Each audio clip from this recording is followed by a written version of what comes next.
Welcome to our show. Today, we're diving into a fascinating topic that has captured the imagination of people for generations: space travel. We're joined by an expert who's going to help us separate fact from fiction. So let's get started. Can you tell us a bit about the reality of space travel compared to what we see in popular media? Absolutely. It's a pleasure to be here. You know, many of us have dreamed of being spaceship captains, zipping between planets and gazing at cosmic wonders, but the reality is quite different from what we see in TV shows or cartoons. Space travel is incredibly challenging, far more so than most people realize. Wow, I had no idea. What makes it so challenging? Well, there are numerous obstacles to overcome. First, you have to escape a planet's gravity, which requires enormous amounts of energy. Then, you need to survive in an airless environment and manage limited food supplies.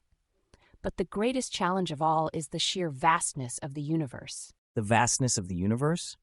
That sounds, well, vast. Can you help us understand just how big we're talking about? Sure, let's start with something familiar: Earth. To us, our planet seems enormous, right? But in the context of the universe, it's actually quite small. Here's a mind-blowing fact. Light, which is the fastest thing in the universe, can circle the Earth 7.5 times in just 1 second. That's incredible. So, if we could travel at the speed of light, we could get anywhere on Earth in no time at all. Exactly. But when it comes to space travel, even light takes a considerable amount of time to reach other celestial bodies. Let's look at some examples within our solar system. Oh, please do. I'm really curious about this. All right, let's start with our closest neighbor, the Moon. It's about 1 light second away from Earth. That means it takes 1 second for light to travel from Earth to the Moon. Now, the Sun is much farther.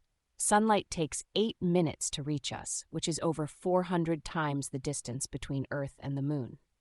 8 minutes? That's actually longer than I thought. What about the planets further out in our solar system? Great question. Let's consider Pluto, which used to be classified as the most distant planet in our solar system. If we were to shine a light from Earth towards Pluto, it would take more than 7 hours for that light to reach its destination. 7 hours? That's a long time. But hang on, you said used to be classified as a planet? That's right. Pluto is now classified as a dwarf planet. But the important thing to remember is that we're talking about the speed of light here, the fastest speed possible in the universe. And it still takes 7 hours to reach Pluto. That really puts things into perspective. So how does our current space travel technology compare to the speed of light? Well, let's look at one of the fastest human-made objects ever created, NASA's New Horizons space probe. It travels at an impressive speed of 50,000 kilometers per hour. But even at that speed, it's actually quite slow compared to light. How slow are we talking? Remember how light takes just over 7 hours to reach Pluto?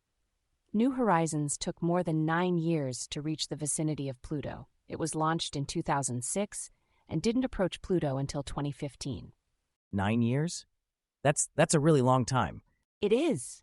And during most of that 9-year journey, New Horizons faced nothing but the vast emptiness of space. When it finally neared Pluto and looked back, the sun appeared as tiny as a pinprick, and Earth was just a small, bright dot. That's fascinating and a bit lonely sounding. It really drives home how big space is. What about traveling beyond our solar system? Well, if we wanted to reach the nearest star beyond our sun, Alpha Centauri, it would take light more than 4 years to get there. And to leave our galaxy, the Milky Way, light would need to travel for over 30,000 years. 30,000 years? I can't even wrap my head around that. It sounds like space travel would be incredibly boring. You're absolutely right. Imagine spending decades confined to a spaceship with nowhere else to go. Some scientists have suggested that in the future, astronauts might hibernate like turtles, waking up only when they reach their destination. Hibernating astronauts? Now that sounds like science fiction, but tell me, how far have humans actually traveled in space so far? Well, we don't need to worry about boredom in space travel just yet. Currently, humans have only traveled very short distances in space. The farthest we've gone was to the Moon over 30 years ago, a journey that takes light just 1 second. Just 1 second? After all we've discussed, that seems so close. It is. And most of the astronauts we see floating in space on TV are usually aboard the International Space Station, which orbits Earth at an altitude of only 300 to 400 kilometers. That's practically in our backyard. Is the International Space Station very big?